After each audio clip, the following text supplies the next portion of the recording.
I think that it's great to make videos, even when nobody's really watching them. Especially when it's videos where it's almost like a form of self-expression.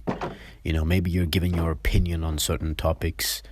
Maybe you are a dancer like me. You have a dance YouTube channel and you upload dance videos there. You're an artist. You make video essays, whatever it is. When your videos are a form of self-expression, you're not directly trying to sell a product. You're expressing yourself. Maybe you're making films, you're making animations and stuff like that. I think it's great to make those videos, even when nobody's watching.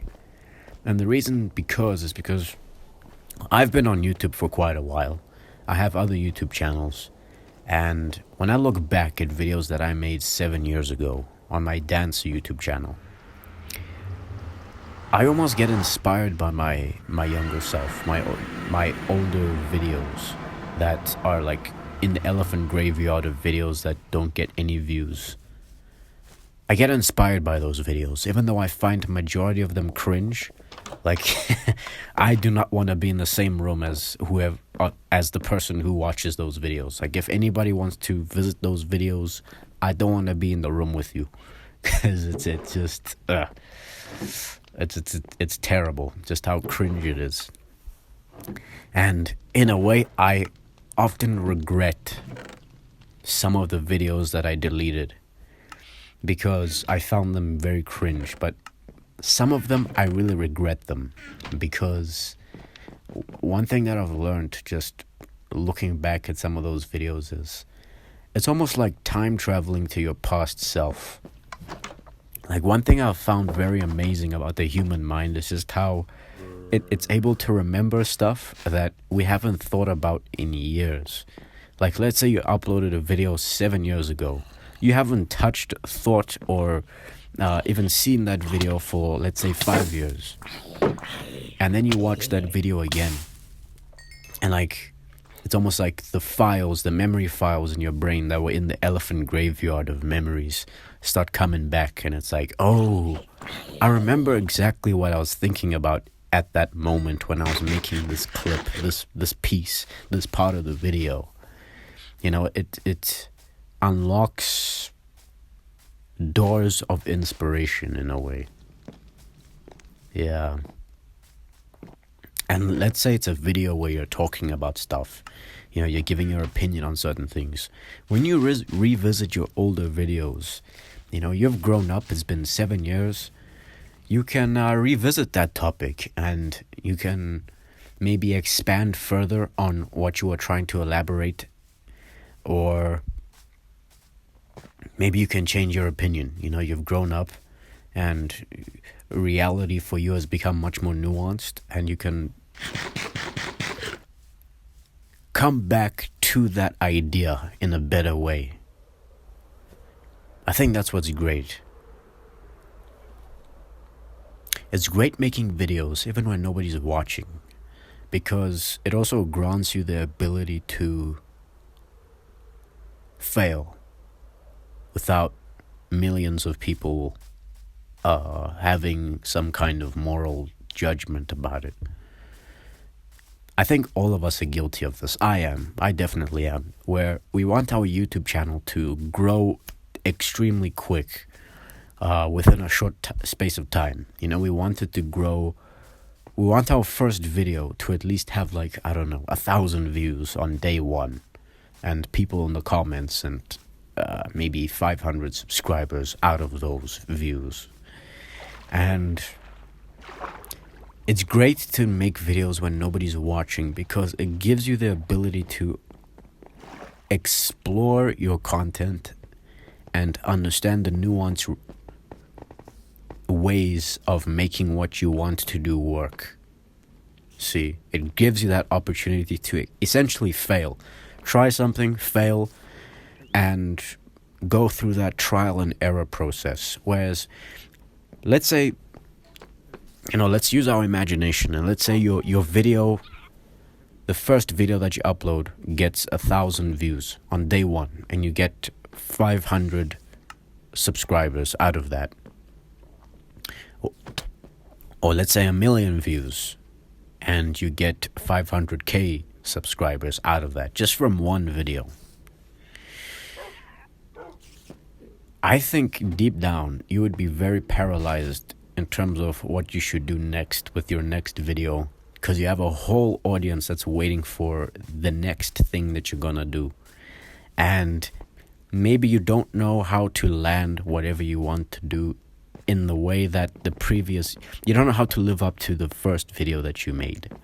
And maybe you do, but there's this paralysis that's still there. It's like, I don't know what next step to take, because you haven't gone through that whole trial and error process of failing and finding out that this works, that doesn't work, and this definitely works. You haven't gone through that process. And having a channel at first, let's say you upload videos and for an entire year you have 3 people that watch your videos. That's great, because you get to also let your analytics show you what topics work, what videos that you make work. And you get to observe yourself. You get to yourself see what works. Because maybe you're speaking to the camera and your force of personality isn't reflecting much there. So then you try a little something. You try to add a little pizzazz in the way you speak. And you let that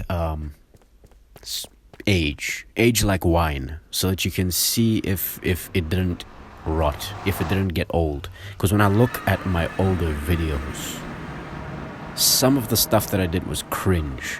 Not because I don't understand what I was trying to do in that moment, but it's because I intimately understand what I was trying to do in that moment, and it just didn't age well. That's why a lot of times we cringe at ourselves, because we see something that we're attempting to do. Maybe we're changing our personality in some ways, changing the way we speak in some ways, and you just can see the inauthenticness within it. On YouTube, you want to be authentic and also be entertaining. And sometimes you can get stuck in being entertaining but not being authentic, and then over time you lose that momentum that you built. You want to cultivate a little bit of both. Some momentum and what am I saying? You want to cultivate some